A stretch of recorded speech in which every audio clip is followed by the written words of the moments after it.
Hello brothers and sisters in Jesus Christ. உங்க எல்லோருக்கும் வணக்கம். இறை வார்த்தையை வாசிப்பதோடு நிறுத்தி விடாமல் அதை வாழ்வாக்க வேண்டுமா? பைபிள் வித் ஃபேரி சேனலை சப்ஸ்கிரைப் பண்ணுங்க, ஃபாலோ பண்ணுங்க. இந்த வீடியோல நம்ம பார்க்க போறது கதையும் வசனமும். இளைஞன் ஒருவன் அவனோட தாத்தா கிட்ட, தாத்தா, என்னை சுற்றி இருக்கிறவங்க எல்லாம் என்னை விட திறமைசாலிங்களா இருக்கிறாங்க, நம்ம கிட்ட அவ்வளோ வசதியும் இல்லை, நான் வாழ்க்கையில முன்னேற ஏதாவது வழி சொல்லுங்களேன் அப்படின்னு கேட்டான். முதிர்ந்த தாத்தா அவன் கேட்ட கேள்விக்கு பதில் சொல்லாம வேறு சில கேள்விகளை அவன்கிட்ட கேட்க ஆரம்பிச்சாரு. அவனும் பதில் சொன்னான். எல்லா மிருகங்கள்லயும் எது உருவத்தில் பெரியது? யானை. எது மிகவும் உயரமானது? ஒட்டகச்சிவிங்கி. எது மிகவும் வேகமா ஓடக்கூடியது? சிறுத்தை. எது அறிவாளியான மிருகம்? ஓநாய். எது காட்டின் ராஜா? சிங்கம்.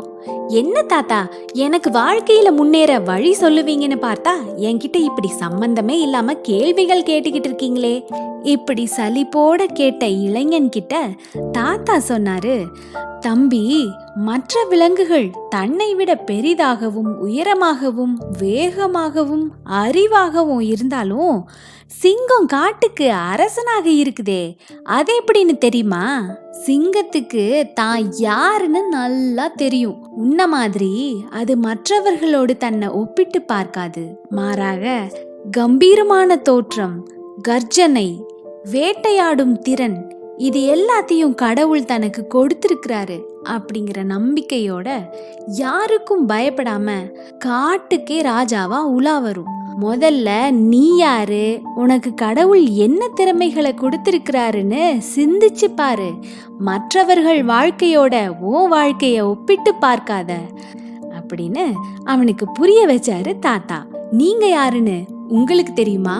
அவரிடம் நம்பிக்கை கொண்டு அவரை ஏற்றுக்கொண்ட ஒவ்வொருவருக்கும் அவர் கடவுளின் பிள்ளைகள் ஆகும் உரிமையை அளித்தார். கிறிஸ்து இயேசுவின் மீது கொண்டுள்ள நம்பிக்கையால் நீங்கள் அனைவரும் கடவுளின் மக்களாய் இருக்கிறீர்கள்.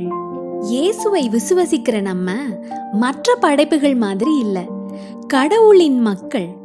நான் கடவுளுடைய பிள்ளை என்ற முழுமையான நம்பிக்கை நமக்கு தேவை. அது மட்டும் போதும். எந்த பிரச்சனையாக இருந்தாலும் கெத்தா சமாளிக்க முடியும். சாத்தான் நம்மை எதிர்த்து நிற்கும் போது நாம் நம்பிக்கையோடு சொல்லலாம், நான் யாருன்னு தெரியுமா? வானத்தையும் பூமியையும் படைத்த சர்வ வல்லமையுள்ள கடவுளின் பிள்ளை. யாராலையும் என்ன அசைக்க முடியாது.